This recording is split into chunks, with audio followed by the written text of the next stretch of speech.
Canal Gameplay, escute áudio novel. Se inscreva. Veja essa gameplay irada enquanto escuta.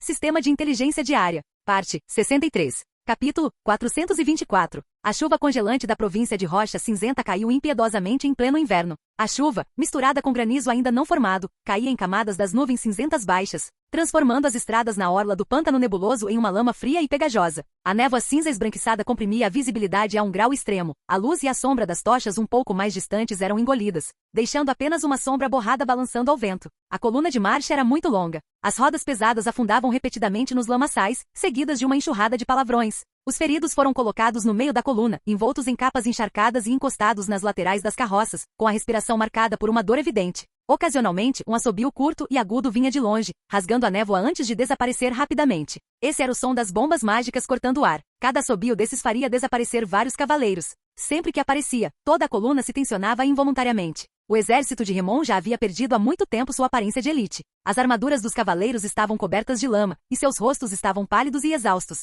A formação permaneceu, mas poucos ousaram levantar a cabeça e olhar para a frente. Instintivamente mais olhares se voltaram para os brejos de junco e as matas densas em ambos os lados da estrada, como se algo invisível pudesse surgir da neblina a qualquer segundo. O Duque Remon estava de pé na carruagem de comando com a testa franzida. O mau tempo e o aparecimento intermitente dos cavaleiros da Maré Vermelha deixavam seu espírito exausto. A posição elevada não lhe trazia muita tranquilidade. Enquanto seu telescópio percorria o trecho da estrada à frente, onde eles estavam sendo deliberadamente desacelerados, ele logo percebeu que se continuassem assim, seriam constantemente eliminados. Não podemos prolongar isso por mais tempo. Ele largou o telescópio e chamou um ajudante, relatando o estratagema cuidadosamente planejado. A isca foi colocada rapidamente. Uma dúzia de carroças de suprimentos, carregadas com grãos e forragem, foram posicionadas intencionalmente em uma curva da estrada. Um eixo quebrou a vista de todos, forçando o comboio a parar. Apenas algumas dezenas de cavaleiros com aparência exausta os escoltavam, a linha defensiva tão frouxa que era quase superficial. Contudo, sob a lama em ambos os lados da estrada, várias centenas de cavaleiros de elite com armaduras pesadas já estavam entrincheirados. Foram obrigados a abandonar seus cavalos e a ficar de tocaia na lama gelada enquanto a infantaria pesada, com suas armaduras encharcadas de água fria, sentia o peso pressionando seus corpos, tornando cada respiração lenta e difícil. Duque Remon olhou fixamente para a carroça de grãos. Vamos lá, Louis. Sua voz carregava um leve tom de desdém. Em breve, o som de cascos veio da névoa. O corpo de Remon inclinou-se ligeiramente para a frente, com a mão já apoiada no punho da espada. No entanto, aquele som de cascos não se aproximava das carroças de isca. Passou em alta velocidade pela mata lateral sem sequer mudar de direção. Os vagões de grãos foram completamente ignorados. As pupilas de Remon contraíram-se subitamente. Quase ao mesmo tempo, ele percebeu o verdadeiro alvo do oponente. Era uma área baixa, à direita e na retaguarda do exército principal, aparentemente segura e distante da estrada principal. As tendas do batalhão de escoteiros Cavaleiros Abutre Negro estavam estacionadas ali, responsáveis por fornecer informações e alerta antecipado para todo o exército. Os passos dos cascos cessaram ali. Lambert conduziu os cavaleiros até um local escondido a 700 metros de distância, onde puxaram as rédeas, sem se aproximarem mais. Eles não desembainharam suas lâminas. Em vez disso, eles tiraram esferas de prata de seus alforjes. Essas eram bombas mágicas portáteis de 7ª geração. As bombas mágicas portáteis, inscritas com runas perigosas, eram rapidamente carregadas em lançadores de granadas alquímicas simples. Sem precisar de ordens, esses cavaleiros eram extremamente habilidosos. Dezenas de esferas foram lançadas simultaneamente, descrevendo parábolas elegantes através da névoa para aterrissar precisamente dentro da área da tenda do batalhão de reconhecimento. Bum, bum, bum. No instante seguinte, chamas alquímicas azul escuras irromperam repentinamente. Ondas de choque se espalharam pela cavidade, engolindo tendas, estacas de madeira e batedores que não tiveram tempo de vestir suas armaduras. O ar era agitado à força pela magia, e violentas correntes de ar levantavam lama e membros decepados, arremessando-os contra os arredores. Os gritos existiram apenas por um breve instante antes de serem completamente apagados pelos tremores secundários das explosões. E os cavaleiros que haviam lançado essas bombas mágicas já tinham desaparecido junto com o som das explosões. Remon permaneceu onde estava, observando impotente enquanto aquela área baixa se transformava em um mar de fogo. Os vagões de isca permaneceram na esquina, ilesos. Entretanto, os 200 cavaleiros de armadura pesada que aguardavam na lama permaneceram de bruços. O longo período em que permaneceram imóveis permitiu que a água gelada penetrasse em suas articulações. Antes que qualquer ordem pudesse ser dada, alguns deles já haviam começado a tremer incontrolavelmente ou até mesmo perdido a consciência. Tudo isso era absurdo a ponto de ser cruel. O ajudante quase tropeçou ao correr em direção à carruagem de comando. Seu rosto era uma mistura de lama e sangue, e sua voz tremia incessantemente de frio e medo. Lord Duke, o batalhão do Abutre Negro desapareceu completamente. Ele respirou fundo, como se estivesse reunindo toda a sua coragem antes de continuar. Acaba de chegar um relatório urgente da vanguarda. Sua ponte de pontões foi destruída durante a travessia, e um esquadrão inteiro de cavalaria pesada caiu no pântano. Remon não disse nada. O ajudante baixou a cabeça com a voz quase embargada. Este é o 30º ataque. 5 dias, apenas 5 dias. Nem sequer vimos o marco divisório da província de Rocha Cinzenta, e nossa força militar já foi reduzida em 1/3. Um silêncio sepulcral pairou sobre o vagão de comando. Remon foi desdobrando lentamente o mapa da marcha. Nesse momento ele finalmente entendeu. Cada planejamento que ele fazia, cada pensamento que lhe vinha à mente, até mesmo cada canto aparentemente seguro, era como se tivesse sido previsto por um olhar invisível. Ele sabe. Remon murmurou em voz baixa, ele sabe de tudo, não é de admirar. Nesse deserto frio e desconhecido, Remon teve subitamente uma ilusão sem precedentes. Era como se ele tivesse sido despojado de toda a sua armadura e roupas, ficando nu em uma clareira iluminada. E no meio da névoa, Louis estava lá. O que o mundo exterior viu foi apenas a queda da fortaleza da Rocha Cinzenta e os sucessivos reveses do exército de Remon no Pântano Nebuloso. Mas o que realmente sustentou essa guerra estava dentro do exército da Maré Vermelha. Era uma rede de inteligência que Louis nunca tornou pública. A batalha pela fortaleza da Rocha Cinzenta não foi vencida facilmente. O ritmo da guerra relâmpago havia sido levado ao limite, os cavaleiros lutaram continuamente, e suas forças mentais e físicas estavam se esgotando rapidamente. Os carros a vapor foram obrigados a operar em alta intensidade sob forte chuva e correnteza fria. O terreno e as baixas temperaturas forçaram quase metade dos carros a serem retirados para manutenção. Além disso, as linhas de suprimento estavam sobrecarregadas e as equipes de manutenção se revezavam dia e noite. Toda a legião ainda parecia intacta, mas já estava se aproximando de seu limite de capacidade. Se a Remon optasse por seguir em frente a qualquer custo neste momento, o resultado não estaria em dúvida. O exército da Maré Vermelha ainda venceria, mas seria uma vitória antieconômica. Uma colisão frontal significava uma guerra de desgaste. Significava trocar cavaleiros, carros de guerra e tempo por um exército que já havia perdido seu valor estratégico. Mesmo que Remon fosse eventualmente completamente aniquilado, o exército da Maré Vermelha não ganharia mais recursos, população ou território. Apenas sobrecarregaria suas forças na estação mais inadequada. Louis não aceitaria tal vitória. Em sua opinião, o verdadeiro risco nunca foi se Remon era capaz de lutar, mas sim se valia a pena lutar contra ele. Portanto, essa frente não foi planejada para aniquilação desde o início. Houve informações diárias, era constantemente atualizado. As rotas de marcha da Legião de Remon, os pontos de apoio logísticos, os destacamentos de batedores e até mesmo as mudanças psicológicas do alto comando foram detalhados em informações claras e específicas. Louis não precisava controlar completamente o oponente, ele só precisava controlar alguns pontos-chave, como quando Remon sentia que esse caminho não era mais viável. Antes de Lambert partir, Louis disse-lhe 3 palavras: faça-o sangrar. O que Louis queria não era uma batalha decisiva, mas uma ilusão. Ele queria que Remon sentisse que o caminho à frente não era uma via expressa que pudesse ser atravessada à força, mas sim um moedor de carne que já havia começado a funcionar. A cada passo que dava perdia sangue, mas não conseguia ver um fim para isso. Assim, as ações do exército da Maré Vermelha foram mantidas deliberadamente dentro de limites imprecisos. Os guerrilheiros atacavam apenas em pontos vitais e nunca se demoravam. Os ataques sempre ocorriam onde Remon menos queria perder, em postos de reconhecimento e centros logísticos. Cada ataque preciso era suficiente para que qualquer comandante veterano fizesse as devidas conexões. Os seus movimentos eram completamente transparentes. Havia um traidor entre eles. Adiante podem estar escondidas forças ainda maiores, posições intactas de artilharia pesada, ou até mesmo um campo de batalha pré-arranjado, à espera de sua entrada. Essa pressão aumentaria a cada ataque. Se Remon fosse diretamente desgastado nesse processo e todo o exército se desintegrasse sob constante assédio, esse seria o resultado ideal. Caso contrário, pelo menos ele teve que ser derrotado. Deixe que ele mesmo faça os cálculos. Continuar avançando significaria apenas usar um exército já abalado para se chocar contra uma parede invisível. Recuar preservaria ao menos a integridade nominal. Essa era a opção que Louis realmente havia preparado para Remon. Não se trata de vitória ou derrota, mas sim de uma escolha entre o que manter e o que abandonar. Nessa frente invisível, o exército da Maré Vermelha nunca tentou esconder seu propósito. Dentro da tenda do comando central, o ar parecia ter se solidificado. O carvão na braseira ardia intensamente, mas não conseguia dissipar o frio que pressionava o peito do Duque Remon. Os generais estavam de pé na tenda, ninguém falava, e até mesmo o leve atrito das armaduras era deliberadamente suprimido,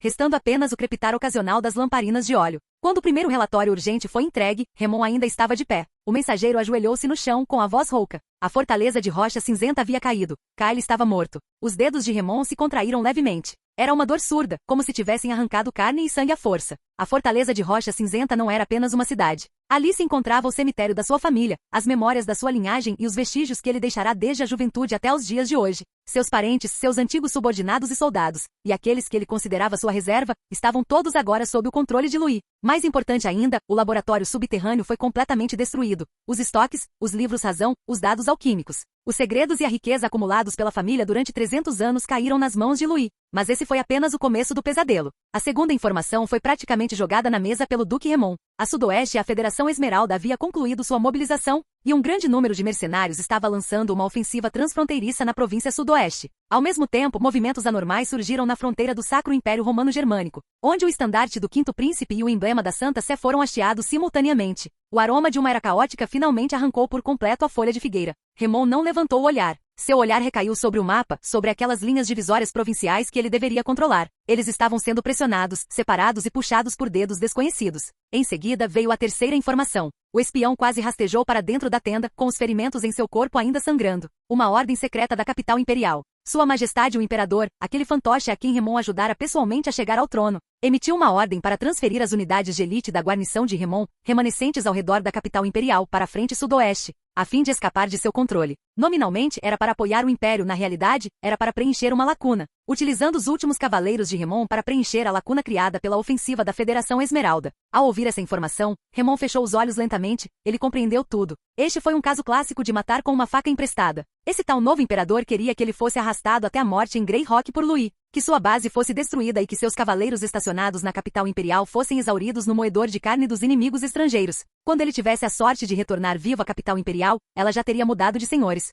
Sua família, sua linhagem, seu caminho de fuga, nada restou. Pirralho ingrato. Remon abriu os olhos de repente, sua fúria finalmente fora de controle, sua voz soando como se tivesse sido espremida das profundezas da garganta de uma fera ferida. Ele pegou o tubo de mensagens que estava sobre a mesa. Era o tubo de mensagens que já havia sido selado com cera e que originalmente seria amarrado à perna de um pássaro vendaval. Assim que fosse divulgada, a ordem de avançar para Greyhawk se espalharia pelo exército no menor tempo possível. Ele ainda poderia voltar atrás a qualquer custo para lutar contra Louis até a morte. Craque. O tubo de mensagens foi esmagado em sua mão. As bordas metálicas cortaram sua palma, e o sangue escorreu por seus dedos até o mapa, manchando de vermelho a localização da Fortaleza da Rocha Cinzenta. Aquele foi o lugar onde ele nasceu, e também o maior fracasso de sua vida. Remon encarava fixamente aquele ponto, os olhos vermelhos, quase como se estivessem pingando sangue. Louis. Sua voz era terrivelmente baixa, sua cobra venenosa. Ele havia calculado a estação do ano, calculado o terreno, calculado seus pensamentos e até mesmo calculado a traição daquele príncipe idiota, obrigando-o a escolher entre duas opções. Ninguém na tenda ousou fazer barulho. O peito de Remon subiu e desceu violentamente algumas vezes enquanto ele se esforçava para estabilizar a respiração.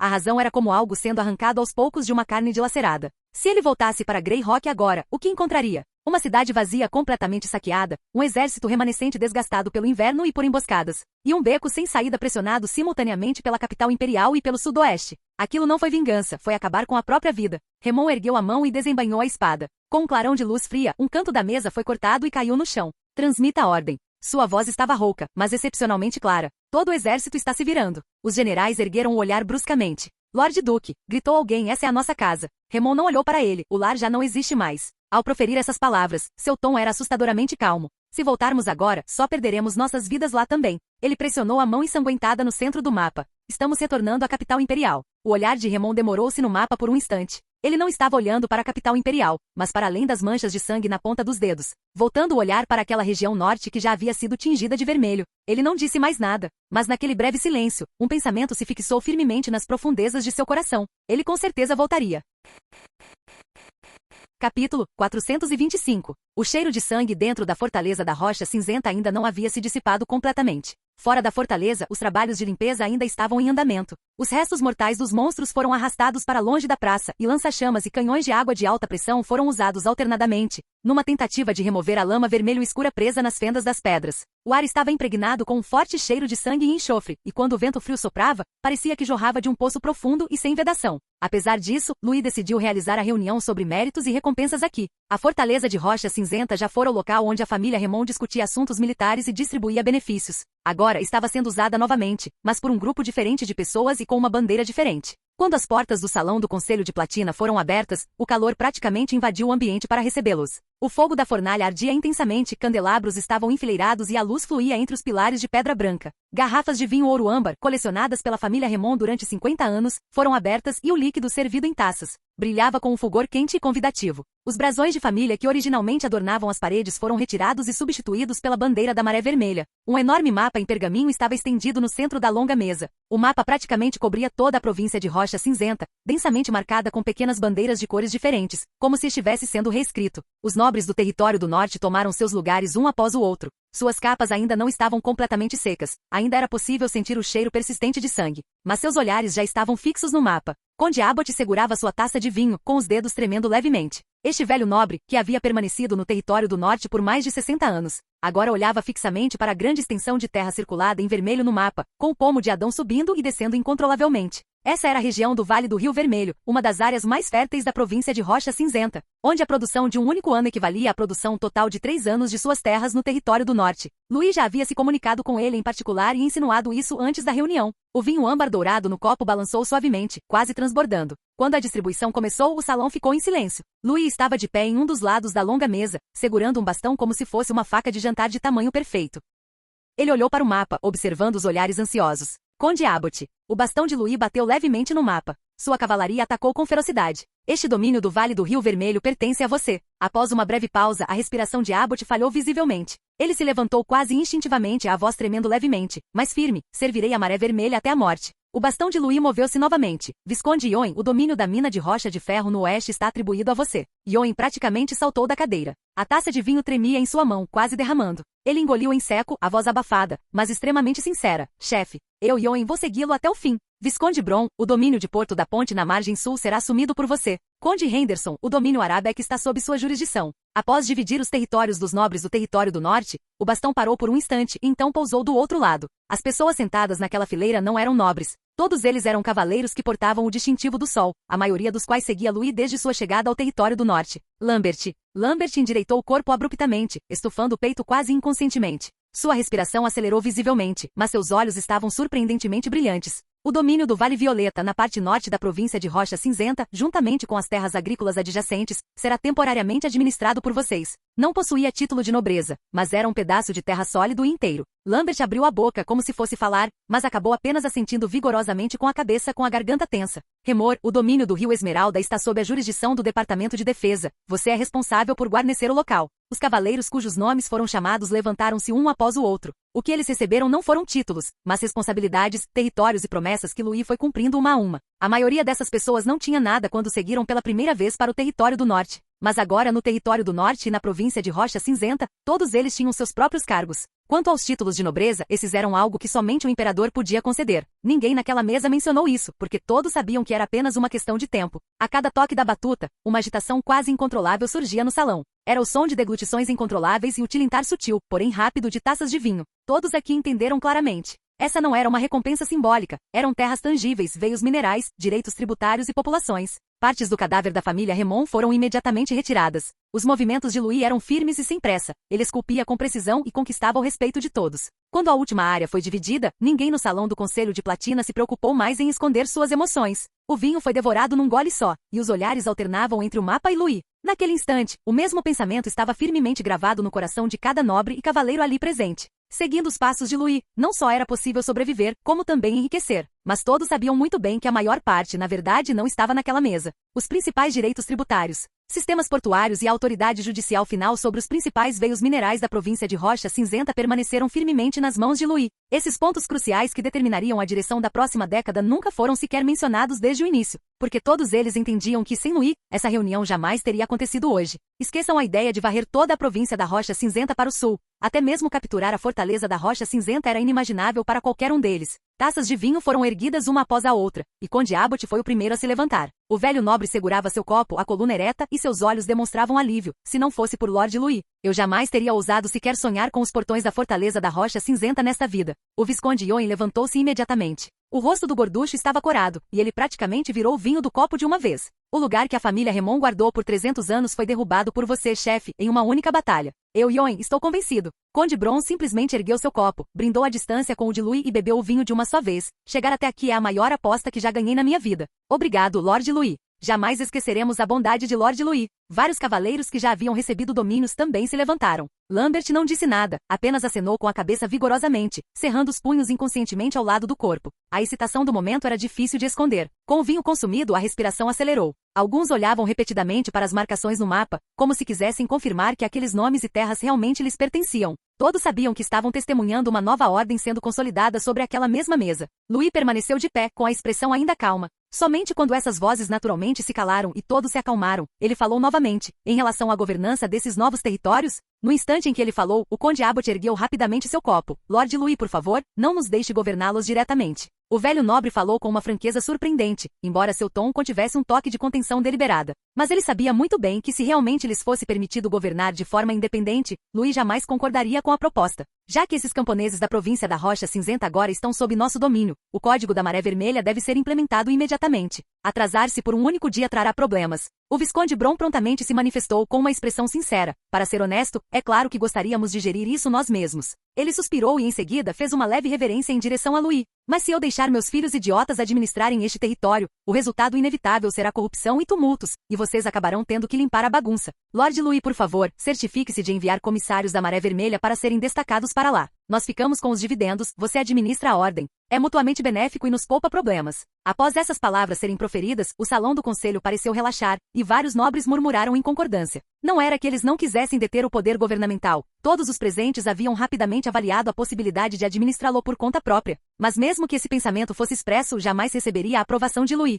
Ele queria a estabilidade de toda uma província, não uma nova leva de nobres que continuasse cometendo erros. Além disso, administrar tudo por conta própria era ingrato e exaustivo. Eles teriam que manter cavaleiros para reprimir revoltas, os impostos diminuiriam devido às diversas formas de exploração, e toda a culpa recairia sobre eles. Entregar o terreno à Maré Vermelha, no entanto, era um cálculo completamente diferente. O departamento de agricultura era mais profissional na agricultura, o departamento de comércio podia vender os mesmos produtos por preços mais altos, e o departamento de defesa era responsável pela segurança e pela limpeza. Todos os riscos estavam claramente isolados. As contas estavam claras, os dividendos fixados e os pagamentos feitos pontualmente. Eles só precisavam esperar pelos resultados. Após anos de integridade, o endosso de crédito da Maré Vermelha era mais difícil de obter do que ouro. Louis absorveu tudo isso, ficando bastante satisfeito com a reação desses nobres do território do norte. Seu olhar percorreu brevemente o mapa, mas em sua mente ele já estava contabilizando seus principais ganhos desta campanha. Primeiro vieram o território e a população. A inclusão da província de Rocha Cinzenta no sistema de Maré Vermelha significou que a área de controle efetiva do território da Maré Vermelha praticamente dobrou da noite para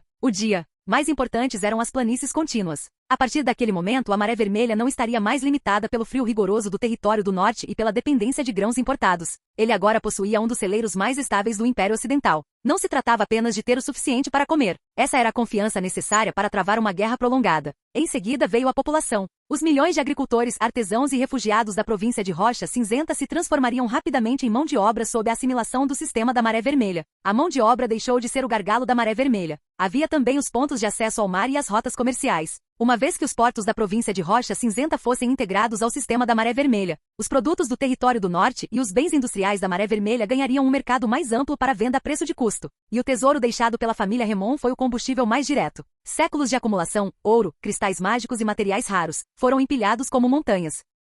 Essa riqueza foi suficiente para sustentar a próxima rodada de melhorias industriais arcanas da Legião da Maré Vermelha, produção em massa de carros de guerra a vapor, artilharia aprimorada, desenvolvimento de navios a vapor e até mesmo reserva de espaço para projetos de longo prazo. Além disso, a inteligência diária havia indicado mais pontos de recursos ocultos para ele esta manhã, minas mágicas ocultas e inexploradas, áreas de nidificação de monstros de valor especial e diversas instalações subterrâneas deliberadamente seladas pela família Remon. O desenvolvimento dessas coisas era agora apenas uma questão de tempo. Por fim, e o mais importante, havia os restos do dragão ancestral, que ainda estavam intactos apesar de terem perdido o coração. Não se tratava de um poder com o qual se devesse brincar, mas Louis não repetiria o erro da família Remon de usá-lo para experimentação humana. Tal existência era inestimável em si mesma, e ele planejava entregá-la à equipe de alquimia de Merian para desenvolvimento. Desta vez, os ganhos foram imensos. Exteriormente, Louis estava calmo, mas por dentro, estava radiante de alegria.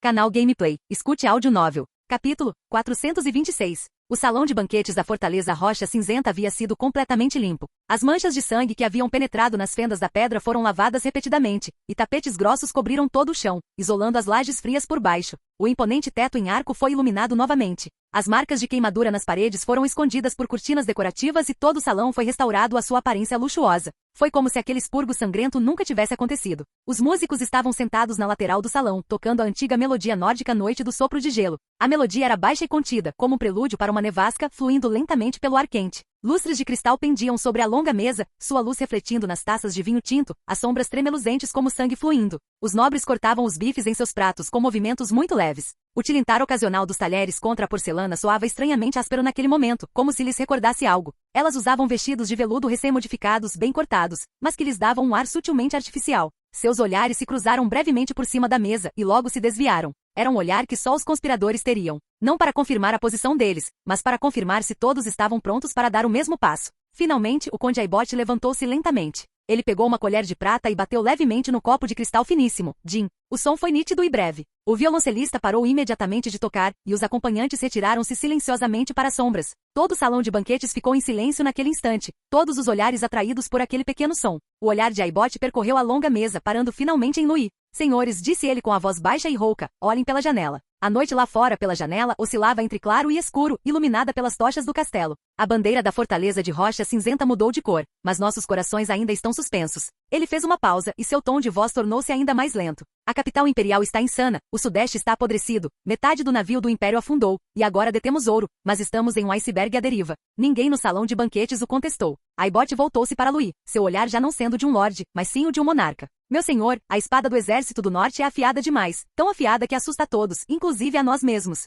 Sua mão apertou-se ligeiramente no ar. Se esta espada não tiver bainha, acabará por ferir a mão que a empunha. E no mundo caótico de hoje, a única bainha capaz de conter esta espada. A voz de Aibot era extremamente baixa, seu olhar fixo em Louis. É apenas a coroa. Somente o peso da coroa pode suprimir a inquietação deste mundo caótico. E somente um novo governo legítimo pode nos transformar de senhores da guerra separatistas nos verdadeiros pilares do império. Ao ouvir isso, a respiração de Yoen ficou pesada. O homem rechonchudo havia se esquecido completamente da mesa de jantar e da etiqueta, com os olhos arregalados, olhando fixamente na direção do lugar principal, contanto que Louis assentisse com a cabeça. Isso seria a fundação de uma nação. Ele seria um ministro fundador, um alto funcionário do novo império. Esse pensamento fez seus dedos tremerem levemente e seu coração palpitar dolorosamente no peito. Aquela ânsia quase bestial por poder percorria suas veias como se, no segundo seguinte, ele pudesse arrancar a garganta de qualquer um que se colocasse no caminho de Louis. Não foi só Yoen. De ambos os lados da longa mesa, os olhares de todos os nobres convergiram sem que eles se dessem conta disso. Eles não cochicharam, mas todos esperavam pela mesma coisa. Não se tratava de uma sugestão improvisada. Essa era uma possibilidade que havia sido repetidamente ensaiada e calculada em particular, e agora estava ao nosso alcance. A expectativa foi crescendo lentamente no ar, alguns prendiam a respiração, outros instintivamente agarravam seus guardanapos. O conde Aibot curvou-se lentamente mantendo a postura imóvel. Isso foi uma aposta arriscada. Ele estava usando seus 60 anos de prestígio para forçar Louis a dar um passo à frente. Ele estava apostando na ambição de Louis. O salão de banquetes estava terrivelmente silencioso. Até mesmo o crepitar ocasional da lenha de pinho queimando na lareira soava excepcionalmente nítido. O olhar de todos parecia se materializar em fios, um a um, envolvendo o jovem sentado na cadeira principal. Louis estava sentado nas sombras. A luz do lustre de cristal não atingia seu rosto, apenas refletia luz e sombra fragmentadas na borda da mesa e no vinho. Ele brincava com um frágil copo de cristal em sua mão, seus dedos deslizando lentamente pela borda. Sua expressão era indiscernível, seus olhos tão calmos quanto um poço sem fundo de água fria. Os dedos de Louis apertaram-se ligeiramente. Rachadura. O som fraco de vidro quebrando ecoou no salão de banquetes, que estava em completo silêncio. Como o estrondo de trovão. Ele ergueu lentamente os olhos, e uma tênue aura ancestral emanou silenciosamente. A caneta do escriba Vico caiu no chão com um estrondo. Em sua visão, a sombra atrás do assento principal se contorcia de forma estranha. A luz da vela parecia ser devorada e esticada por alguma força, e a sombra inchava lentamente, condensando-se finalmente em uma enorme pupila vertical dourada e desfocada. Não estava completo, nem possuía forma física. No entanto, parecia descer das nuvens, observando com indiferença tudo no salão de banquetes. Quase no instante em que aquela aura apareceu, a mente de Yoen ficou em branco. Baque. Suas nádegas bateram com força no chão, o som abafado e nítido. Ele se apoiou com as mãos ofegante, uma reação instintiva despertada à força nas profundezas dos genes de uma criatura ao se deparar com um predador incompreensível. Submissão. Não é uma escolha, mas um reflexo. O conde Aibot era muito melhor e muito pior. Como um cavaleiro que adentrou esse reino extraordinário, ele claramente sentiu seu espírito de luta ser imediatamente suprimido. O sistema de energia do qual ele se orgulhara durante toda a vida não possuía as mesmas qualificações aqui. Seu coração apertou repentinamente. Um suor frio encharca instantaneamente sua camisa de seda, descendo por sua espinha. Ele cerrou os dentes, mal conseguindo não se ajoelhar. Quando ele ergueu o olhar novamente, não havia mais fanatismo em seus olhos, apenas profunda reverência. Não se tratava de pressão exercida por objetos externos, nem de alguma arte secreta engenhosa. Tratava-se de uma diferença puramente hierárquica. Pelo menos um cavaleiro de nível máximo, ou até superior. Essa conclusão fez com que a garganta de Aibot se apertasse ligeiramente. Choque, alegria e um medo inegável o invadiram simultaneamente. Choque por Louis ter escondido tanta força tão profundamente, alegria por ele ter escolhido o lado certo e medo decorrente de um fato que era óbvio demais. Tal pessoa, se desejasse ascender ao trono, jamais precisaria da permissão de ninguém. No salão de banquetes, reinava um silêncio sepulcral. Louis pegou o lenço que Vairil lhe ofereceu. O tecido branco como a neve desdobrou-se entre seus dedos, e ele baixou a cabeça, limpando os dedos casualmente. O vinho havia esfriado, manchando o lenço de um vermelho escuro, quase como sangue. Seus movimentos eram lentos, e a pupila dourada vertical ainda permanecia nas sombras, não completamente dissipada. Aibote, Louis finalmente falou, sua voz não alta, mas fria como uma lâmina pressionada contra a pele. Você ficou senil. Ele olhou para o velho conde, que ainda mantinha a postura curvada, sem qualquer traço de ironia na voz. Aibote baixou a cabeça, sem ousar falar. Louis se levantou, as pernas da cadeira raspando brevemente no chão de pedra. No instante seguinte, sua voz se elevou repentinamente, abafando o crepitar da madeira na lareira, carregada de uma raiva evidente. Vejam só quem está se autodenominando imperador agora. Ah, lá está aquela besta, Karin. Para ascender ao poder, ele envenenou o regente e decapitou o quarto príncipe, massacrando as 8 grandes famílias. Será que ele pensa que é imperador só por estar sentado naquela cadeira manchada com o sangue de seus irmãos?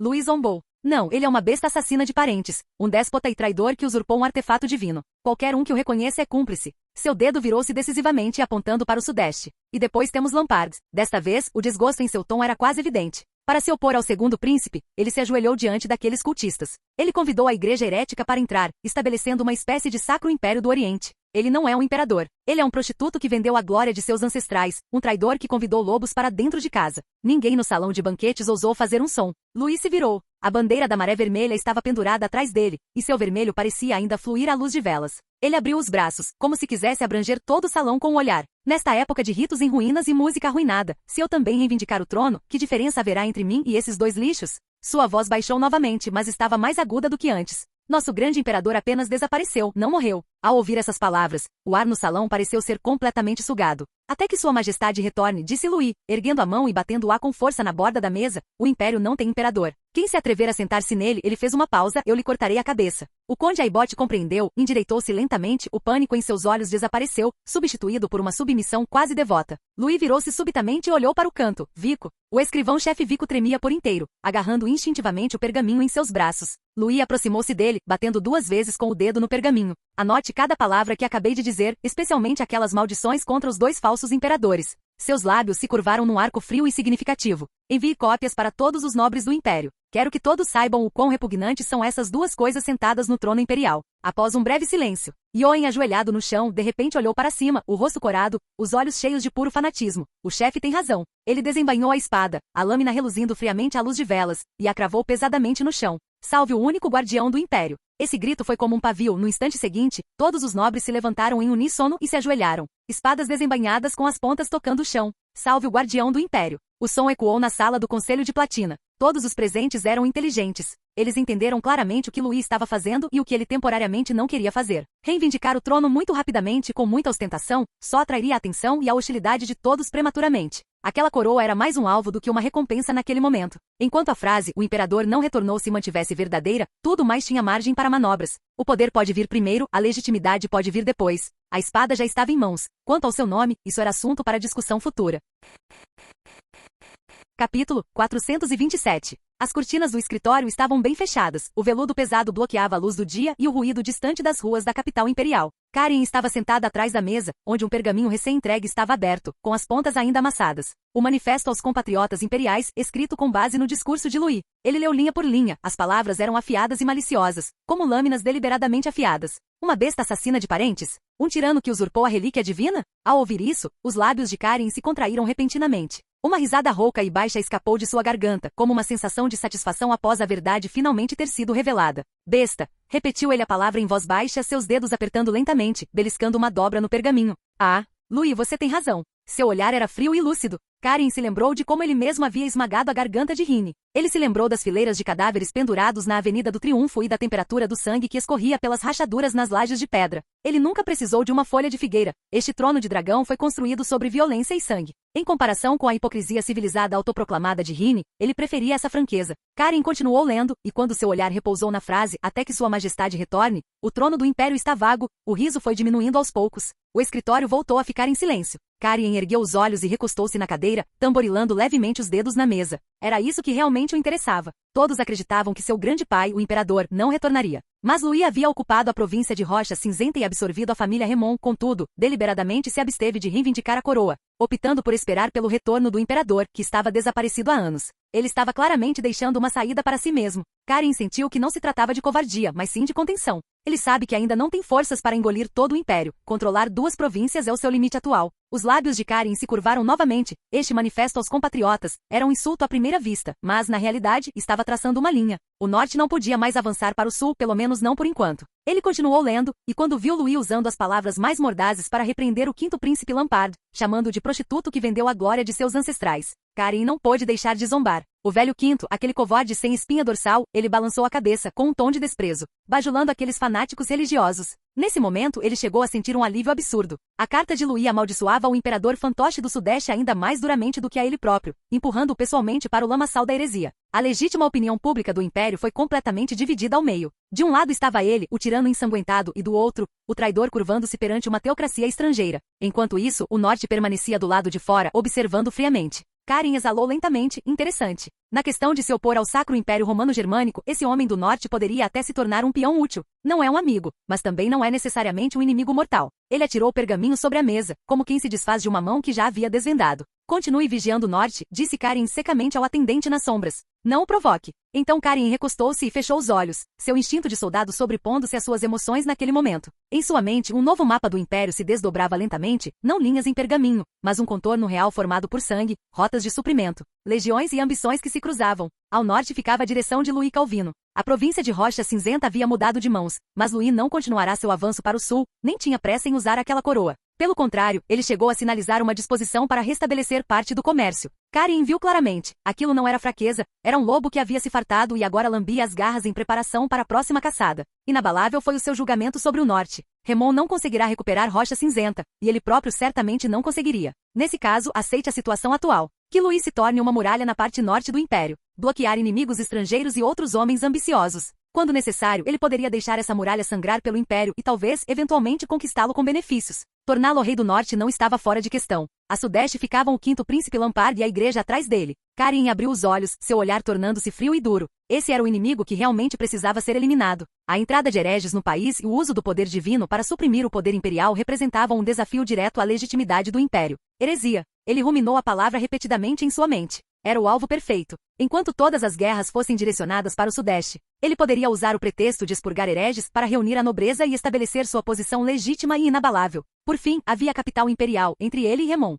Seu olhar ultrapassou as pesadas cortinas e se voltou para o outro lado da cidade imperial. Essa era a direção da mansão do Duque Raymond. Embora o Duque Raymond não tivesse retornado, muitos cavaleiros ainda patrulhavam a área. Era uma vez, aquela mansão era como uma montanha nas sombras, pressionando até que ele não conseguia respirar. Todas as questões do império, mesmo após seu próprio julgamento, acabavam retornando para lá para serem decididas mais uma vez pelo velho Duque. E ele sempre fora apenas uma lâmina nas mãos de outra pessoa. Karin sabia disso muito bem. Agora as coisas eram diferentes. A província de Rocha Cinzenta havia caído. Os alicerces centenários da família Raymond estavam sendo destruídos centímetro por centímetro pela lâmina fria do norte. Karin sabia exatamente o que isso significava. Sem a riqueza da província de Rocha Cinzenta e o fornecimento constante de tropas particulares, Raymond deixou de ser o verdadeiro controlador do império. Ele era apenas um perdedor que fugiu em pânico de volta para a capital imperial com os remanescentes derrotados. Vossa Excelência, o Grande Marechal. Karin mastigou lentamente o título, uma onda irreprimível de prazer violento surgindo no canto de sua boca. O senhor ainda tem o direito de me tratar como um peão agora? Foi uma sensação estranha. A lâmina de Louis, vinda do norte, não o atingiu, mas perfurou com precisão a armadura mais resistente de Raymond. Então, na verdade, ele estava um tanto grato àquele lobo selvagem, Louis. Karin desviou o olhar lentamente. Ele conhecia o caráter de Raymond melhor do que ninguém, e o velho duque nunca fora um súdito leal. Raymond o havia escolhido apenas como um fantoche. Assim que a situação se estabilizasse, Raymond certamente agiria. Substituir seus guardas, controlar sua vontade com drogas ou até mesmo orquestrar um acidente para substituí-lo por um fantoche mais obediente. No passado, ele era impotente para resistir porque Raymond possuía força absoluta. Mas agora esse velho lobo havia perdido suas garras afiadas e sua saída. Mas uma fera sem saída só ficaria mais frenética, mais desesperada para agarrar suas últimas fichas. Então, Karin sussurrou para si mesmo, sua voz tão fraca que era quase inaudível. Raymond, você é meu maior inimigo agora. Antes de romper com o norte, antes de acertar as contas com a velha quinta e aqueles fanáticos, ele teve que devorar pessoalmente seu antigo benfeitor dentro desta jaula da capital imperial. Caso contrário, o próximo a ser servido à mesa seria ele mesmo. Agora você não passa de um cachorro velho que perdeu sua casinha. Os lábios de Karin se curvaram em um sorriso frio. Em nome da reconquista do Sudeste e da defesa do Sudoeste, ele enviaria repetidamente os descendentes diretos restantes de Raymond para um verdadeiro moedor de carne. Quando todos aqueles cavaleiros estivessem mortos, quando Raymond não pudesse mais produzir moedas de ouro ou demonstrar mérito militar, as pessoas ao seu redor naturalmente começariam a vacilar. Naquela época, ele usaria o nome do imperador para conquistar os nobres menores e os cavaleiros de baixa patente que haviam perdido a fé em Raymond. Um duque que havia perdido seu território e sua fortuna. O que ele poderia usar para comprar lealdade? Karen expirou lentamente, pegou a taça de vinho que estava sobre a mesa e fez um pequeno brinde ao escritório vazio. Obrigado, Louis. Seus olhos brilhavam com loucura e astúcia na penumbra. Você arrancou os dentes de Remon para mim. O resto da carne eu mesmo comerei, pedaço por pedaço. Quase não havia luz na sala de oração. Apenas um delicado castiçal se erguia na borda do altar. O âmbar gris derretia lentamente na chama, liberando um aroma doce e intenso. A luz da vela tremeluzia, alongando duas figuras e projetando-a sobre o gigantesco emblema sagrado em forma de flor de pena dourada na parede. O contorno do emblema distorcia-se ligeiramente na luz e na sombra, como um pássaro gigante pregado na parede, com as asas abertas, mas prestes a quebrar a qualquer momento. O quinto príncipe Lampard estava de costas para a porta. Ele olhava para baixo, limpando uma espada longa cerimonial. A lâmina prateada brilhava friamente à luz de velas. Uma bola de pergaminho amassada queimava lentamente na braseira, as chamas devorando as palavras e transformando o manifesto em cinzas pouco a pouco. Duque, disse Lampard com a voz firme e sem oscilações emocionais. Às vezes acho que a família Calvin é realmente muito talentosa. Ele continuou limpando a espada sem olhar para trás. Seu filho me chama de prostituta no norte, mas você administra meu dinheiro no sul. Será que pai e filho estão colocando os ovos na mesma cesta, querendo o melhor dos dois mundos? Lampard parou de repente. Ele se virou, a ponta da espada baixando, mas no instante seguinte, ela se ergueu ligeiramente, apontando vagamente para o chão. Aqueles olhos se fixaram na garganta do duque como uma serpente venenosa. Dê-me um motivo. Um motivo para não te mandar para a forca. E não me venha com essa bobagem de que você também não consegue controlá-lo. Na câmara secreta, o ar congelou. O duque Calvino permaneceu onde estava, não se ajoelhou nem deu explicações. Ele ficou em silêncio por um momento, mas quando falou, não mencionou Louis. Vossa Majestade, disse ele com voz arrastada e envelhecida. O pombo-correio da cidade santa acaba de chegar. A sobrancelha de Lampard se contraiu imperceptivelmente. Ouvi dizer que a velha flor dourada que desabrochava no topo da montanha sagrada. O duque olhou para o emblema na parede. Suas pétalas já murcharam. A ponta da espada tremeu ligeiramente, e as pupilas de Lampard se contraíram bruscamente. Ele compreendeu naturalmente o significado dessas palavras. O velho papa estava morrendo. O duque Calvino deu meio passo à frente, como se estivesse entrando em uma zona sagrada proibida, ou talvez se aproximando da beira de um abismo. Sua voz baixou ainda mais, soando como uma oração e uma tentação ao mesmo tempo. O inverno está chegando, as flores desabrocham e murcham, é uma lei da natureza. Mas a próxima flor dourada a desabrochar, sobre a coroa de quem ela cairá. A luz da vela tremeluziu violentamente naquele instante. O duque ergueu os olhos. Majestade, meu terceiro filho, Eduardo, está neste momento no segundo degrau da escada sagrada. Ele está a apenas um passo do trono branco que representa a suprema teocracia. Ao ouvir isso, Lampard recostou-se em silêncio na desconfortável cadeira de oração. Seu encosto era duro e reto, claramente não projetado para longos períodos de repouso. Ele levou a mão à testa, esfregando-a com os nós dos dedos como se tentasse reprimir alguma emoção avassaladora. A câmara secreta voltou a ficar em silêncio, a vela crepitava levemente ao queimar, e o aroma de âmbar gris tornou-se ainda mais intenso, quase sufocante. O cérebro de Lampard estava funcionando a toda velocidade. Ele estava calculando: matar o Duque Calvino ou mantê-lo em cativeiro. O prazer e o deslumbramento proporcionados pelo primeiro duraram apenas um instante, enquanto o segundo manteve a realidade da província do Sudeste que mal se sustentava. O império já estava fragmentado. Ele possuía o poderoso apoio da igreja, mas não tinha moedas de ouro suficientes. O tesouro nacional estava vazio, até mesmo o pagamento dos cavaleiros começara a atrasar, e não se sabia se os salários do mês seguinte seriam pagos. A família Calvin não era apenas uma fonte de riqueza, mas também a razão pela qual a antiga nobreza do Sudeste ainda estava disposta a permanecer ao seu lado. Lampard estava bem ciente desse fato. Seus pensamentos continuavam a se projetar para o futuro. Se ele matasse o duque agora, Louis no norte não teria mais escrúpulos e arrancaria completamente a folha de figueira. O segundo príncipe da capital imperial não hesitaria em aproveitar-se do caos para marchar para o leste. E quanto à cidade santa, se Eduardo realmente pisasse naquele trono branco, como assassino de seu pai, ele próprio não teria como sair. Este era um futuro de morte certa. Lampard expirou lentamente e finalmente percebeu uma verdade cruel. Na verdade, ele não tinha as qualificações necessárias para virar a mesa. O chamado Sacro Império Romano-Germânico parecia grandioso na superfície, mas na verdade era uma casca vazia mal sustentada por 3 pilares: a linhagem imperial, a legitimidade da igreja e a família Calvin. Se qualquer uma delas se quebrasse, este edifício desabaria da noite para o dia. Quando ele ergueu a cabeça novamente, a intenção assassina em seus olhos havia desaparecido completamente, substituída por uma sensação de exaustão. Duque, disse Lampard em voz baixa, sabe por que tenho tolerado aquele bispo enviado especial dando ordens a todos no meu palácio? Ele não esperou por uma resposta e continuou sozinho, porque me falta uma coisa. Ele se levantou e caminhou até o Duque Calvin. Desta vez não houve ameaças, apenas uma postura deliberadamente mais baixa. Se o futuro de que você falou for real, se Eduardo realmente conseguir subir naquele trono branco. Lampard olhou diretamente nos olhos do Duque, com um tom raramente sincero. Você vai me ajudar, não vai? O Duque Calvino fez uma reverência. Isso é perfeitamente natural. Lampard ficou em silêncio por um momento, depois ergueu a mão e apontou para a porta fechada da sala secreta. Mas como superamos esse obstáculo atual? Sua voz era muito baixa. Aquele bispo Salomão lá fora já insistiu em lançar uma cruzada contra Louis. Se eu não concordar, ele questionará minha piedade. Se eu concordar, estarei desperdiçando toda a minha força militar nos campos de gelo do norte em vão, lutando contra seu filho, aquele guardião do império, e deixando o segundo príncipe assistir a essa piada da capital imperial. O Duque Calvino não respondeu imediatamente. Ele apenas suspirou baixinho, como se estivesse cansado de uma situação que já havia previsto há muito tempo. Então ele ergueu a cabeça, e sua expressão tornou-se calma e serena novamente. Vossa Majestade, não há necessidade de resistir de frente num momento como este. Resistir só permite que os outros vejam sua fraqueza. A voz do Duque era calma. Ganhamos tempo e lhe fazemos uma promessa vazia e suficientemente impactante. A sobrancelha de Lampard se contraiu levemente. O Duque prosseguiu. Quanto ao bispo Salomon, você pode fazer-lhe uma promessa. Assim que o Sacro Império Romano-Germânico alcançar a unificação, 3 condados prósperos serão designados como dioceses diretamente subordinadas à Igreja, para serem governadas por ele pessoalmente durante toda a sua vida. Não se tratava de fé, era puro interesse, o suficiente para ensinar paciência a qualquer bispo. Lampard não apresentou objeções imediatas. Ele sabia muito bem qual era a verdadeira fé daquele bispo. As palavras do Duque não pararam por aí. Quanto àquele filho rebelde, Louis, não precisamos tratá-lo como um inimigo, mas como um mal necessário. Ao proferir essas palavras, a luz da vela tremeluziu levemente. Vossa Majestade. O Duque inclinou-se ligeiramente para a frente, a voz baixa. Dizemos ao bispo que Louis é o escudo humano que se coloca diante dos pagãos. Ele está diante do segundo príncipe, diante dos bárbaros e diante de todos os inimigos que realmente ameaçam a ordem sagrada. Deixá-lo sangrar está muito mais de acordo com a vontade de Deus do que sangrarmos nós mesmos. Não só não faremos campanha contra ele, como lhe daremos uma oportunidade de expiação, nomeando o Guardião do Norte e deixando-o morrer em nosso lugar. O quarto secreto voltou a ficar em silêncio, e a respiração de Lampard gradualmente se acalmou. Agora ele entendia perfeitamente. Era um circuito fechado. Use a ganância do bispo para ganhar tempo e a astúcia de Louis para desgastar o segundo príncipe. Entretanto, eles recuariam para a retaguarda e concentrariam todos os seus esforços na campanha de Eduardo. Lampard assentiu lentamente, a luz de um verdadeiro governante finalmente acendendo em seus olhos.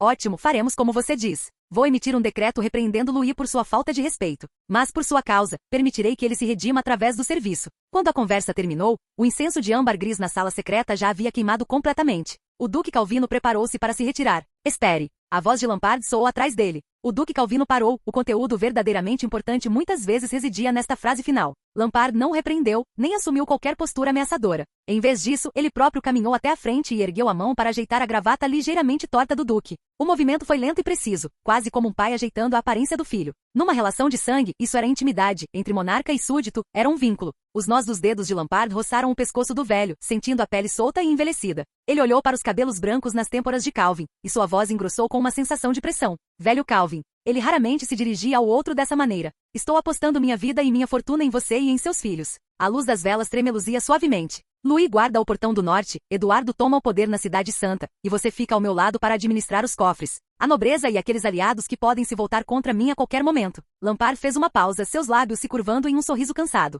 Não me deixem perder. Se eu perder, ninguém neste navio, ninguém sobreviverá, incluindo a família Calvin. Os ombros do Duque Calvino tremeram imperceptivelmente. Ele fez uma reverência profunda, seus movimentos ainda mais respeitosos do que quando chegou. Seu corpo envelhecido curvou-se quase a 90 graus, e então ele estendeu a mão para realizar um rito padrão e piedoso de beijo na mão de Lampard. Que a glória de Vossa Majestade perdure para sempre. Sua voz era baixa e rouca, porém excepcionalmente firme. A família Calvin certamente lhe apresentará a tríplice coroa. Com essas palavras, o Duque se virou e entrou no longo e profundo corredor que dava para a sala secreta. As velas atrás dele se extinguiram uma a uma, esticando sua sombra até que esta fosse completamente engolida pela escuridão. Dentro da sala secreta, apenas Lampard permaneceu sozinho. Lampard recuou e ficou de frente para aquele mapa enorme. O território do Sudeste ainda era pequeno, como uma peça de xadrez espremida num canto. Mas aos seus olhos, essas fronteiras já haviam começado a se mover, expandir e se sobrepor. Ele quase podia ouvir os sinos da cidade santa tocando em uníssono. No trono branco, o novo Papa colocou a tríplice coroa. E Lampard, com o aval dessa suprema autoridade divina, partiria do Sudeste, esmagaria o império dividido e varreria o continente. A luz de velas refletia nos olhos de Lampard. Ali não havia fé, apenas a ambição de um imperador. Quando o Duque Calvino retornou ao seu gabinete, a noite já estava profunda. Ele não sentiu nenhuma euforia pós-vitória, nem mesmo um vislumbre de alívio. O velho Calvin praticamente arrastou o corpo até a escrivaninha e afundou pesadamente na cadeira. Esse obstáculo parecia ter sido superado. Mas ele sabia melhor do que ninguém que aquilo era apenas usar um pequeno prego para sustentar temporariamente uma situação à beira do colapso. Tudo foi construído sobre uma premissa frágil. Eduardo deve ascender aquele trono branco. Enquanto os sinos da cidade santa não tocassem em nome de Calvino, enquanto a coroa do Papa acabasse por recair sobre a cabeça de outra pessoa. Então toda a compreensão alcançada hoje na sala de oração se transformaria em papel inútil da noite para o dia. Naquele momento, a igreja arrancaria imediatamente sua máscara de gentileza. Lampard perderia sua folha de figueira de santidade e o Sacro Império Romano-Germânico se fragmentaria num instante. Não seria mais um jogo entre várias partes, mas uma verdadeira tempestade de poder que consumiria tudo. Sobre a mesa estava estendido um mapa-mundi. Seu olhar, no entanto, permaneceu fixo apenas no norte. Província de Rocha Cinzenta. Aquela área estava marcada em vermelho, excepcionalmente chamativa, como uma ferida que ainda não havia cicatrizado. Então o Duque Calvino pegou sua caneta, escrevendo muito lentamente desta vez. A carta já não continha a bronca de um pai, nem o conselho de um ancião. Toda a linguagem havia sido precisamente desprovida de emoção, deixando apenas o julgamento político puro e simples. Já que deseja ser um lobo solitário, então guarda bem os teus portões. Bloquearei os pretextos para julgamentos por heresia na igreja. E deves usar a tua espada para garantir uma rota de fuga para a família nestes tempos difíceis. Este foi um acordo entre iguais, um entendimento frio. Após escrever a última palavra, o Duque parou de escrever e bateu levemente com o dedo na mesa. Assim que essa carta fosse enviada, a última recha de afeto paterno da família Calvin seria completamente arrancada. Mas era exatamente isso que Louis queria. E foi essa abordagem que ele, como pai, finalmente reconheceu. O Duque levantou-se e caminhou até a janela. Sob o céu noturno, a praça em frente ao palácio estava brilhantemente iluminada. De um lado, no alto das muralhas da cidade, pendiam os emblemas sagrados da flor de penas douradas, simbolizando o julgamento e o perdão da igreja. Do outro lado, tremulava ruidosamente a bandeira imperial do quinto príncipe ao vento da noite. Poder divino e poder imperial. As duas bandeiras tremulavam lado a lado, mas desconfiavam uma da outra, como duas lâminas que ainda não haviam sido desembainhadas.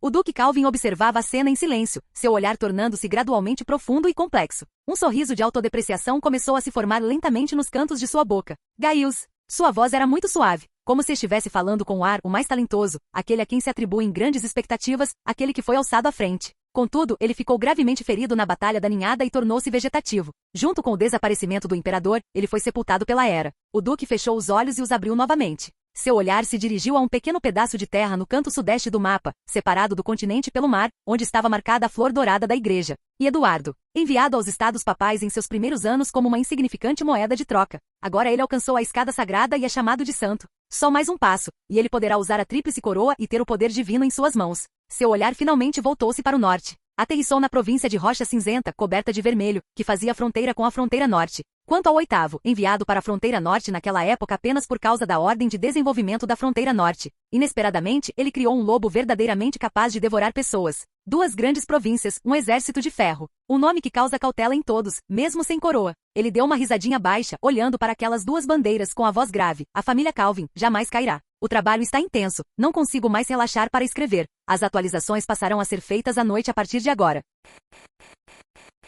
Capítulo 428. A Praça da Luz da Manhã estava banhada por uma luz que não pertencia ao mundo mortal. Era um brilho âmbar translúcido, filtrado com precisão pela luz solar intensa. Sob essa luz, as sombras dos prédios eram tão curtas que quase desapareciam. Os baixos relevos e murais em ambos os lados da rua estavam dispostos de forma organizada. Seu conteúdo era altamente unificado. O reaparecimento de milagres, o sofrimento dos santos e a descida da glória. Os traços eram precisos e a composição rigorosa, porém não havia nenhum vestígio pessoal do Criador. Qualquer tentativa de introduzir emoções pessoais era considerada uma impureza na alma e seria gentil e completamente apagada. Um leve aroma de pólen pairava no ar, não doce nem enjoativo, mas suficientemente forte para causar estranheza. A flor dourada em forma de pena estava desabrochando na beira da praça. Essas flores não seguiam um ritmo de crescimento aleatório. Em vez disso, abriam e fechavam lentamente em uma frequência estranha e uniforme.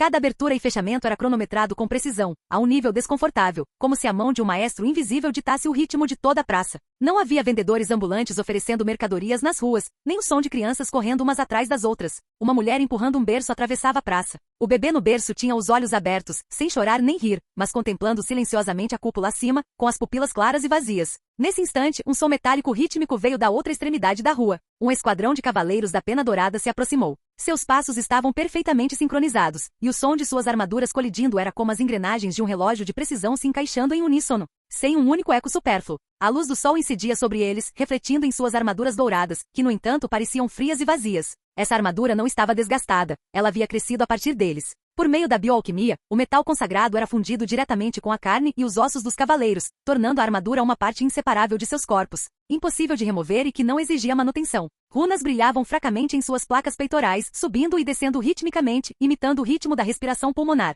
Eduardo estava no centro da procissão de cavaleiros, seu manto clerical branco imaculado parecendo ainda mais nobre contra o pano de fundo da armadura dourada. As bordas da túnica eram bordadas com intrincados padrões de penas douradas, o símbolo máximo da Igreja da Flor de Penas Douradas, o secretariado da Santa Sé. Na Avalonia, essa túnica significava que ele possuía a autoridade para mobilizar a Inquisição e que era um dos candidatos mais próximos do Papa. Num raio de 100 metros, todos que viram Eduardo se ajoelharam simultaneamente. Foi como se uma barreira invisível tivesse sido acionada, e todos percebessem exatamente ao mesmo tempo que deveriam se ajoelhar. Plebeus, sacerdotes, monges, não havia diferença. Seus movimentos eram precisos e naturais, testas tocando o chão, costas curvadas em um arco idêntico, e até mesmo o ritmo de sua respiração convergia inconscientemente para uma uniformidade. Não se tratava do medo que o Império de Ferro inspirava na nobreza, era mais como uma obediência inata. Eduardo já estava acostumado com isso há muito tempo. Tendo crescido na Cidade Santa, ele estava acostumado a esse tipo de ordem, onde as arestas de todos eram suavizadas, colocadas na posição apropriada e responsáveis apenas por suportar o peso que vinha de cima. Mas ele também sabia que esse sentimento não era inato, porque ele nem sempre ficava aqui. Como um importante executor da igreja, ele passava a maior parte do seu tempo a cada ano enviado ao Império de Ferro e Sangue em missões. Nas cidades do Império, as pessoas discutiam, sentiam medo e perdiam o controle devido à ganância e ao ódio. Ali, os soldados hesitariam sob ordens, e os plebeus tremeriam diante do poder, mas também levantariam a cabeça secretamente para espiar. Em comparação, o ato de ajoelhar-se na Cidade Santa pareceu excessivamente tranquilo. Sempre que retornava à Valonia vindo do Império, ele precisava de tempo para se readaptar a essa obediência que não exigia ordens. Com o tempo, ele percebeu que esse hábito era antinatural, e à medida que sua posição hierárquica aumentava, essa sensação de estranheza não desaparecia, mas se tornava mais evidente. Seu olhar repousou brevemente sobre um padre idoso. Aquele rosto lhe trouxe à memória um passado distante. Quando era jovem, o arcebispo responsável por lhe ensinar as escrituras era um velho falador que, depois das aulas, contava anedotas sobre o antigo império, por vezes misturadas com sarcasmo inapropriado. Agora, aquele velho estava sentado devidamente em uma cadeira de encosto alto no salão dos cardeais. Eduardo havia lido secretamente suas memórias. Não havia mais emoção, nenhuma posição pessoal, apenas trechos de textos doutrinários que eram repetidamente calibrados e reproduzidos, como um artefato em forma humana polido à perfeição. Naquele momento, ele percebeu claramente pela primeira vez que a Cidade Santa não era um ápice da fé, mas um filtro em constante funcionamento. Filtrar a dúvida, filtrar o desejo, filtrar todo ruído que não pudesse ser explicado pela autoridade divina. Ele não gostava dessa sensação. Não foi por medo nem por aversão à ordem em si. Na verdade, o motivo era que inconscientemente ele se perguntava: o que estariam pensando aquelas pessoas ajoelhadas? Tais pensamentos eram indesejáveis na Cidade Santa. Elas persistiam teimosamente na mente de Eduardo, como uma pequena farpa que nunca havia sido removida. Ele não odiava a cidade, nem tinha vontade de destruir esse sistema, e entendia que não podia mudar nada disso naquele momento. Contudo, no fundo, uma grande ideia foi lentamente tomando forma. Se esse sistema estivesse destinado a não ser derrubado, talvez pudesse ser corrigido. Foi precisamente por essa razão que o Santo Assento Branco, pela primeira vez, deixou de ser apenas uma meta estabelecida por sua família e se tornou um caminho que talvez valesse a pena trilhar. No entanto, a imagem de seu pai surgiu em sua mente. Quando foi enviado à Cidade Santa anos atrás, o objetivo do Duque Calvino para ele não era ambicioso: garantir uma rota de fuga para a família que não dependesse de nenhum império. Naquela época, ele foi simplesmente considerado talentoso, então o trono divino branco não era o objetivo inicial de seu pai. Foi somente mais tarde, à medida que sua posição subia continuamente, que a possibilidade gradualmente surgiu, levando seu pai a escrever e insistir que ele deveria lutar por isso. Dentro do Salão do Santo Véu, 3 candidatos estavam lado a lado. A cúpula imponente se elevava acima, e arcos cor de platina se estendiam para cima em camadas, aparentemente sem fim. O salão sagrado em si não precisava de decoração para exibir sua majestade. A imensidão do espaço era suficiente para fazer as pessoas prenderem a respiração instintivamente. Os cardeais permaneciam nas sombras dos corredores dos andares superiores, seus rostos obscurecidos por capuzes e luzes, deixando escapar apenas um olhar sutil e espiritual. Eduardo estava no centro, com uma expressão calma. Ele podia sentir que a mulher à sua esquerda, conhecida como a Santa da Floresta, estava se sincronizando com a rede da vida dentro do salão sagrado de uma maneira quase instintiva. Sua respiração, seus batimentos cardíacos e até mesmo o tênue fluxo espiritual em seu corpo estavam inconscientemente se aproximando da matriz de flores de penas douradas. Em certo nível, ela havia sido parcialmente aceita pelo sistema. Por outro lado, o árbitro, vestido com um manto de platina, tinha uma presença completamente diferente. Seu ki de batalha divino vibrava em uma frequência anormalmente alta. Mesmo quando deliberadamente contido, ainda causava tremores sutis no ar. Era um poder que havia sido repetidamente moderado, existindo unicamente para execução e julgamento. O olhar do árbitro percorreu brevemente Eduardo. Não havia hostilidade naquele olhar. Se aquilo fosse um julgamento, ele tinha certeza de que seria o último a ficar de pé. Não houve troca de palavras entre os 3,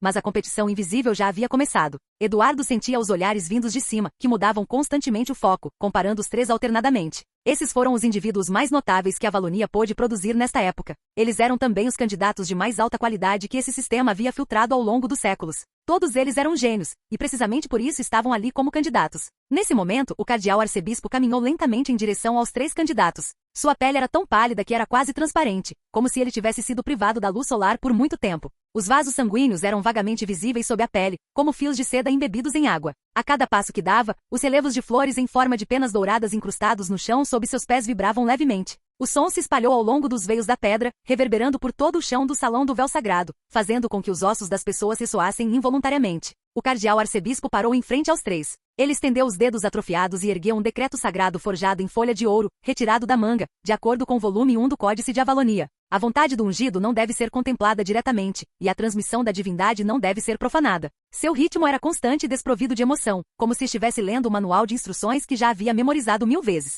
Durante os próximos 200 dias e noites, vocês permanecerão com a atual Santa Sede juntos em eterna tranquilidade. Ao proferir essas palavras, um eco quase inaudível veio das profundezas da cúpula do Salão do Santo Véu. Não era um eco, mas sim uma confirmação lenta. O cardeal arcebispo ergueu ligeiramente o queixo, seu olhar percorrendo os três indivíduos um a um. Estes 200 dias não são um período de espera. Sua consciência passará por uma colisão de alta frequência com a coroa. Aquele que persevera é Deus, aquele que não persevera é pó. O santo decreto encerrou-se lentamente, e o ritual teve início imediatamente. 12 cardeais surgiram das laterais do Salão Santo, formando 2 filas, mantendo a postura voltada para o Santo Trono enquanto caminhavam de costas. A distância, a velocidade e o ângulo de cada passo eram assustadoramente precisos. Eles tinham a mesma expressão no rosto.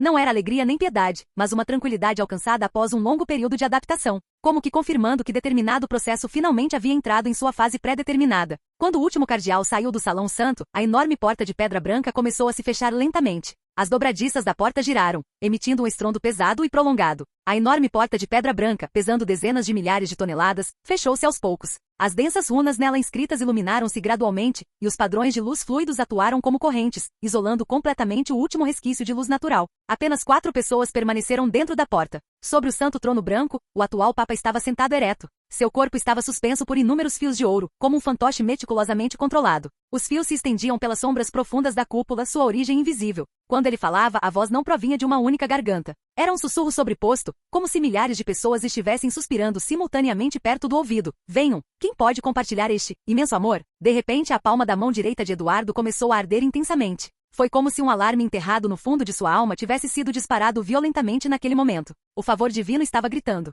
Sua capacidade de memorização e leitura ficou fora de controle sob esse estímulo. Não era que Eduardo procurasse ativamente, mas sim que tudo ao seu redor se abria para ele de livre e espontânea vontade. Naquele instante, sua visão foi abruptamente rasgada, e a estrutura superficial do salão sagrado tornou-se transparente como uma casca frágil. Os enormes pilares de pedra branca que se elevavam na cúpula já não eram estruturas de sustentação. Não havia nenhum material de pedra dentro das colunas. Era uma visão repugnante. Incontáveis fibras nervosas douradas preenchiam densamente toda a coluna de pedra, entrelaçando-se e contorcendo-se, cobertas por uma membrana espiritual translúcida, como vasos sanguíneos que não haviam se formado completamente. Essas fibras não estavam imóveis, elas estavam pulsando, contraindo e expandindo repetidamente com um ritmo estável, porém frio, como se todo o salão sagrado estivesse respirando. Eduardo percebeu que essas fibras se estendiam em todas as direções, mas todos os pontos finais convergiam, em última análise, para um único núcleo seguindo grossas tubulações subterrâneas. O assento sagrado branco, especificamente a coroa de penas coberta com padrões de espinhos. As asas espinhosas abriam e fechavam em um ritmo extremamente lento, como se estivessem ajustando a respiração ou aguardando um sinal específico.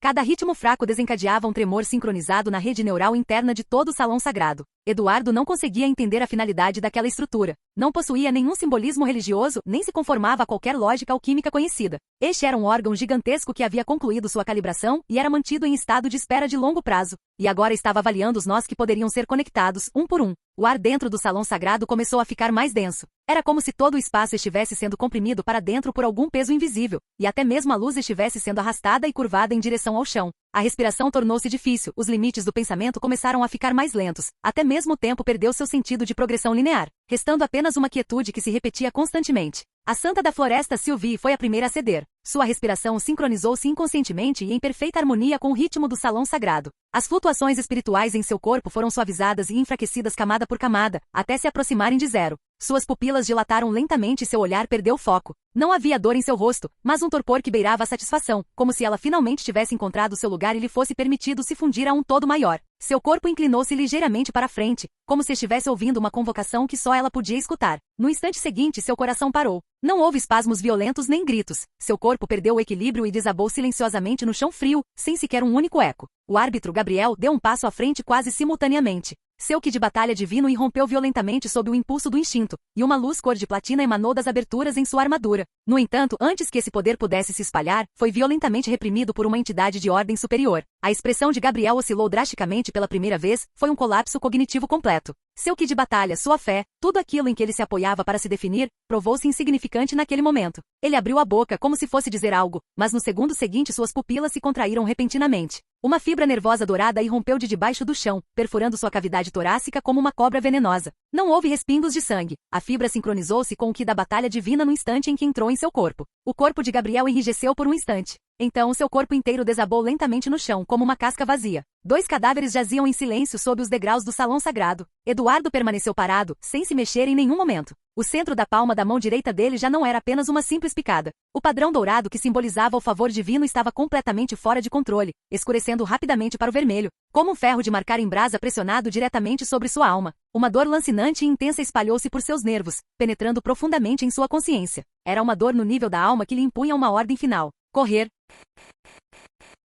Capítulo 429. Quando Louis acordou, embora ainda estivesse amanhecendo, já era tarde para ele. Ele abriu os olhos, seu olhar pousando na viga na borda da cúpula. A viga era revestida com acabamento em madeira escura polida, com estreitas tiras de cobre embutidas nas juntas para estabilizar a estrutura e servir como decoração. Padrões em relevo da antiga era aristocrática ainda podiam ser vistos nos cantos. Este local fora outrora a residência principal do Conde do Feudo de Ferro Negro, um antigo castelo que fora tomado por completo. Claro que, comparado ao Castelo da Maré Vermelha, uma maravilha da arquitetura nórdica, era naturalmente 1000 vezes inferior, mas era suficiente. Louis usou este local como escritório e residência temporários. Ele não escolheu o castelo de rocha cinzenta porque o cheiro de sangue já havia impregnado as fendas da pedra, algo que não poderia ser eliminado com apenas algumas limpezas. Louis não deu muita importância e simplesmente virou-se de lado. Longos cabelos brancos estavam espalhados pelo travesseiro ao lado dele. Sif ainda dormia. Seus cabelos se espalhavam pelo travesseiro com um leve brilho frio natural, e seus cílios fechados eram longos, projetando sombras suaves sob os olhos. Louis ergueu a mão e ajeitou a ponta da colcha em volta do ombro dela. Seus movimentos foram muito leves, e embora a sobrancelha de Sif tenha se contraído levemente,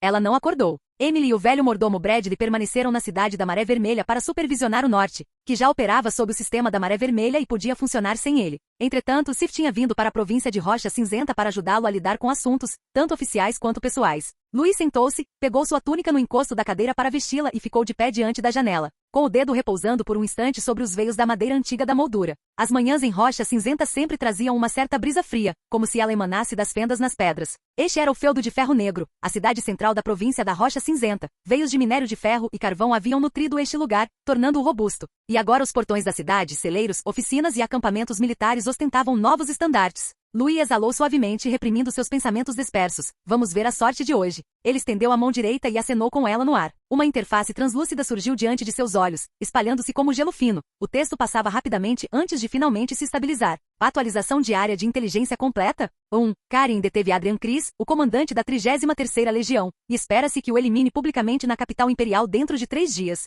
para demonstrar a purificação de seu poder militar e o rompimento da antiga cadeia de comando. Após Louis terminar de ler o primeiro item, sua expressão não mudou. Karen de fato havia feito sua jogada. Deter o comandante da 33ª Legião e fazê-lo publicamente não foi apenas uma simples purga. Nesse momento, o Duque Raymond não deveria ter retornado à capital imperial. Essa coincidência de datas explicava tudo. Isso significava que Karen já havia desistido do plano de contornar o Duque Raymond e queria lidar com o maior número possível de pessoas o mais rápido possível. Essa pessoa foi apenas a primeira peça no quebra-cabeça. Depois, fossem as legiões observando à margem, os nobres hesitantes ou aqueles ainda leais a Raymond. Todos seriam forçados a fazer uma escolha. Ou você fica do lado de Karen ou seu nome constará na próxima votação pública, até que o Duque Raymond retorne à capital imperial.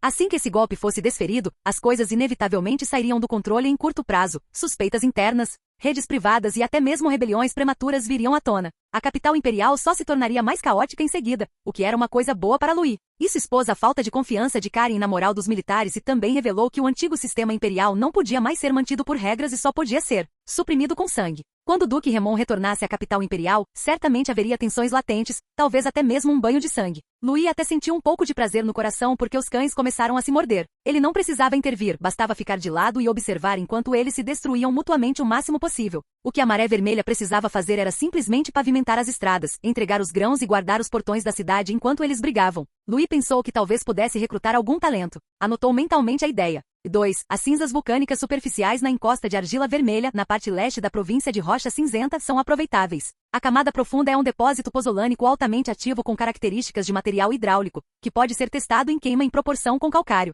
O olhar de Louis parou no segundo item. Encosta de argila vermelha. Ele se lembrou daquela área no mapa, onde a cor era escura e o solo parecia ter sido cozido pelo fogo. Antigamente, esses nobres tratavam-no apenas como um subproduto para fertilizar os campos, desenterrando algumas cinzas para espalhar no chão em troca de uma pequena colheita. Mas o valor mencionado nessa informação era de outra natureza. Em sua mente, ele rapidamente associou os materiais aos seus usos. O calcário estava por toda parte na província de Rocha Cinzenta. Se os depósitos pozolânicos fossem realmente ativos e a proporção e a temperatura de queima fossem determinadas, um aglomerante resistente à água poderia ser queimado. Não uma argamassa frágil, mas algo que possa endurecer em condições de umidade. Ele não precisou pensar muito sobre o que isso significava. Docas, aterros, pilares de pontes, fundações de armazéns, muros de acampamentos militares. Quando a província de Rocha Cinzenta pudesse queimar esse material por conta própria, toda a velocidade da construção mudaria. E não apenas na província de Rocha Cinzenta, as estradas e o armazenamento em todos os territórios do norte, uma vez dispersos, economizariam esforços pelos próximos 10 anos. Louis pegou o caderno de anotações sobre a mesa e a ponta da caneta desceu. Designar a encosta de argila vermelha como um local estratégico provincial para materiais de construção. Enviar artesãos e equipes de fornos de alquimia para realizar testes de queima e determinar a proporção. Aos olhos de Louis, a província de Rocha Cinzenta era uma terra de tesouros. À primeira vista, parecia ser apenas um pedaço de terra repetidamente explorado e minado pelo antigo império. Mas após os relatórios contínuos do sistema diário de inteligência, descobriríamos que as coisas enterradas ali eram muito mais do que constava nos registros. Pontos cegos deixados pela antiga nobreza, camadas geológicas negligenciadas e recursos marginais que já não interessavam a ninguém estavam todos a vir à tona, um a um. Como estava hospedado na província, ele podia ver uma ou duas descobertas captadas de passagem pelos serviços de inteligência quase todos os dias. Algumas não eram surpreendentes, mas eram suficientemente práticas. Algumas, quando usadas no lugar certo, poderiam alavancar diretamente toda uma linha de construção. Essa informação era exatamente o tipo de coisa que poderia se transformar diretamente em muralhas e estradas. 3. Eduardo Calvin recebeu o implante completo da coroa de penas de espinho dourado. Sua consciência entrou em estado de sincronização e ele servirá como receptáculo da próxima geração. O dedo de Louis parou no ar. Ele encarou aquela linha de texto e só expirou lentamente depois de 2 respirações. Eduardo. O que lhe veio à mente primeiro não foi o jogo de xadrez da família nem o poder da capital imperial, mas era uma pessoa com quem era muito agradável estar perto. Quando se conheceram, a outra parte causou-lhe uma impressão muito boa. À primeira vista, ele era de temperamento ameno e falava em tom suave, mas sempre soube respeitar os limites com perfeição. Além disso, durante a investigação da mãe da ninhada, ele optou por ser honesto sobre suas habilidades. Naquele momento, Louis confirmou que se tratava de uma boa pessoa, com princípios sólidos e disposta a correr riscos pelos outros. Mas agora que tal pessoa havia sido escolhida para se tornar um fantoche, o coração de Louis estava muito dividido. Quanto à coroa de penas de espinhos dourados, ele na verdade não a conhecia. Era a primeira vez que via algo assim no sistema diário de inteligência. Mas baseado apenas nessa única informação, ele conseguiu deduzir algumas coisas. Aquela coroa não era um símbolo. A pessoa que se sentasse nela teria sua vontade substituída e seu julgamento anulado, restando apenas a função de execução. O Papa era uma das pessoas mais poderosas do continente, podendo-se até dizer que era uma das figuras mais influentes do mundo. Se até mesmo uma pessoa assim só pudesse existir como um fantoche, isso significaria que aquilo que controlava tudo isso estava em um nível muito superior ao do Império e da Santa Sé. Esse pensamento fez com que um leve arrepio percorresse o coração de Louis. Ele refletiu sobre isso e chegou a uma conclusão que o fez suar frio. A mãe da ninhada, o jardim dos espinhos ardentes da fúria, os restos mortais do dragão. Talvez esta coroa de penas de espinhos dourados compartilhe a mesma origem que eles. Eles estavam distribuídos por todo o continente em diferentes formas e para diferentes usos, mas todos compartilhavam um ponto em comum, a capacidade de carregar, amplificar e transmitir uma determinada vontade. Ao longo dos anos, ele examinou muitos livros de história, desde a história da fundação do Império até os registros secretos de várias igrejas, incluindo até mesmo fragmentos e coleções de lendas consideradas pseudo-história, mas nunca conseguiu encontrar registros dessas existências ou dos fragmentos de memória que elas lhe haviam incutido. Eles pareciam ter sido apagados deliberadamente, ou talvez tenham nascido em uma era não registrada. Talvez houvesse aqui uma falha geológica, um período da história esquecido pelo mundo inteiro. E aquele coração primordial dentro dele provavelmente tinha a mesma origem, talvez até mesmo fosse o elo mais essencial entre eles.